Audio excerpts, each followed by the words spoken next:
Tarot Tribe, it's Ethany, and today is another day on the 31 days of tarot for 2017, and I've just lost my place. Oh, I'm so prepared, and then it's just like it all goes out the window. So today's, this is the tarot court that you would date, marry, have as a best friend, and a mortal enemy. So I love this. It was really good fun, and it was interesting because I picked my the cards, and then I was like, I really want to use this deck, and I'm going to show you the deck in a second. And then it was very interesting to see how the artists in this deck interpreted the court card. So it's like it almost has added a different layer to like my meaning.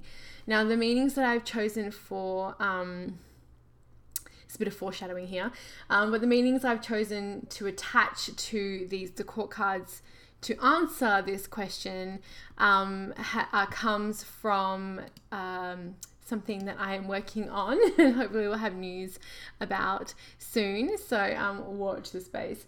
So I'm using the meanings that I bring to the tarot court, my own personal ones.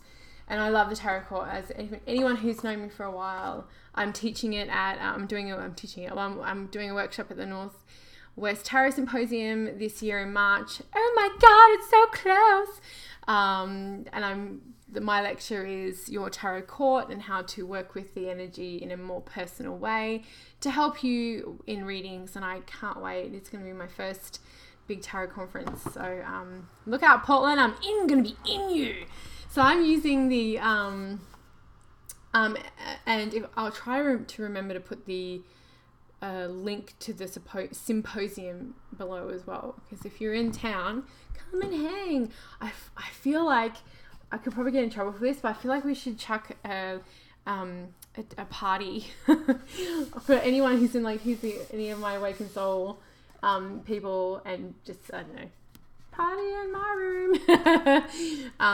So I'm using the 78 Tarot of the Water, which is by Artists Assemble. I have the limited edition. I love the crew there. I've done an unboxing of this, I believe, last year. Yeah, because it is 2017. And I chose this deck A because I'm obsessed with the water, and B because every artist has a different interpretation of the tarot art. So I thought it would be an interesting way to look at it. So the first one is, what court card would I date?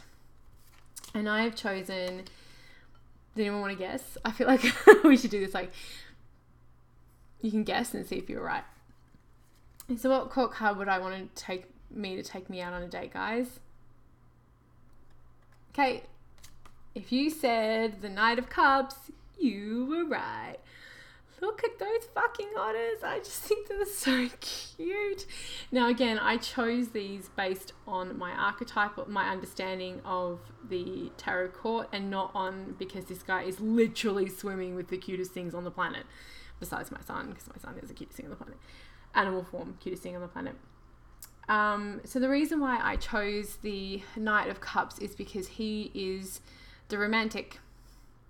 I could use a little bit of romance in my life. Who doesn't like a bit of a candlelit dinner or a walk on the beach? Or not that we have nice beaches here, but like, or a hike in nature, or I just like romance. So I would like to go on a date with a Knight of Cups person. So that's my choice for who I'd like to date.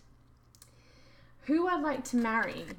So we're going to do who do you think, for those people who know me via the filtered internet, who do you think I would choose to marry at this point? Okay, if you said, now this is actually a combination card. Now, I really struggled with trying to find one of them. I am combining the Knight of Swords with the King of Cups. Okay, so the reason why I've chosen these two is the Knight of Swords is the warrior archetype of the tarot. And I am very attracted to the warrior archetype. Very, very attracted to the warrior archetype. I will watch UFC. I did mixed martial arts for a number of years, including weapon training. I'm very good at weapons. I'm extremely good at a bow and arrow. I'm very good with a gun. Not that I own one. I have gone to shooting ranges and have been trained by ex-army personnel. So I'm a good shot. So you would want. I'm not as hot as Daryl from The Walking Dead, but you would want me on your team as the sharpshooter in the zombie apocalypse. So I'm very attracted to the warrior archetype. As a reflection of what I like in me and what I enjoy in regards to the warrior archetype, but I also think it's really sexy. So I would want to marry someone who has the warrior archetype, along with, because this person can be a little bit rash, right? Because this is also my card in the one of my cards, Gemini, in the court. My other court card is the Queen of Swords. So I balance that out with the King of Cups, for me, who is the emotional, mature, emotional, intelligent, forms deep bonds and connections and puts family first. And that, for me, kind of like, if that was a mix, it would be the perfect person. This person, this is also the intellect, so I like someone who's also quite smart, and this is emotions, love, romance, and intuition. So perfect person. My best friend, now this was super easy. Now this might surprise people, but this again I've chosen through one aspect that I really connect, or the major aspect that I connect these cards to. So I'm going to give you guys a second if you would see my best friend. Okay, so if you said the Knight of Pentacles, you are right. Now the reason why I chose the Knight of Pentacles, and I found it really funny, this guy looks exactly like Jack Sparrow, is the Knight of Pentacles is the loyalist. So the Knight of Pentacles to me is Samwise Gamgee from Lord of the Rings. He's just like, fuck it, Frodo, if you can't walk, I'm going to shove you on my shoulder and carry you up there myself.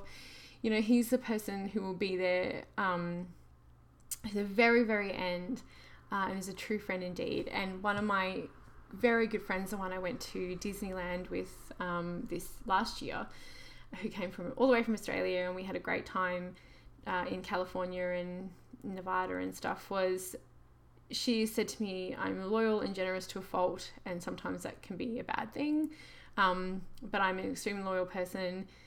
I've done much work on this in regards to, and I've never regretted not being a loyal person. So the reason why I have that as my best friend is because I would want someone who's just as loyal to be my best friend back, and I'm very lucky to be surrounded by people who are just that. And then my mortal enemy. So I'm going to give you guys a second to figure out who my mortal enemy is. Maybe my reasoning is wrong. Maybe like if I had a different reasoning, the guest cards that you had could be right in regards to maybe like personality wise. But I am choosing a very specific reason. My mortal enemy, if it was the King of Swords definitely if it was in his shadow aspect. I guess you could say in any king would be my mortal enemy in the shadow aspect. So say if the King of Wands, in his shadow aspect is a self-righteous politician who really believes what they, or a self-righteous religious leader, or a self-righteous business person who really believes what they're doing, and they believe that they know. It's almost like, I'm such a geek, but it's almost like, Lord Vader or whatever, who's just like, I know what's best for you, and if you do not conform, I will make you conform. That's a shadow King of Wands. So yeah, I love the tarot card. Geeking out. Whereas the shadow King of Swords is like, he's like the evil genius. He has such tunnel vision. For me, the King of Swords is the scientist, is the lawyer, is the bioengineerist who knows things that no one else does, and it works in a very specific field. So the reason why he would be my mortal enemy is because he would pay too much attention to his work and nothing else. So I would hate to be in a relationship with him. He was the worst to be in a relationship with. And I'm very much a people person. I'm a very much a red person. If anyone's ever done that hat exercise, I'm a warm red person who needs to connect with people. He doesn't. He connects with numbers, statistics, words, ideas. And while I am a Queen of Swords, who is more the she's the counselor, the judge, the person people go to for clarity and delegation and other ways of, what is it called? When you mediation. He is just all about what's in his books and what his vision is. So he would be tunneled away working on something and not really care about the rest of the world. His work is the most important. His ideals, his truth is the most important. And I think that's why he would be my mortal enemy, because he would be extremely intelligent, very capable, but it would have very much, like, the lack of heart would be a very difficult thing to work with. So I really found that quite fun. It's a bit of a tarot bend on the kiss, marry, kill thing. I can't wait to see what everybody else has selected. I am really, really behind on watching everyone's videos and responding to all the lovely messages I'm getting. Thank you so much for everyone sending them. I'm at least hopefully keeping up to date with everyone sending me their channel links. I'm working on a massive deadline, so I am super sorry if I will get around to it. You are all in my subscription feed. So thank you for everyone for joining in on this challenge, and I will see your lovely selves tomorrow.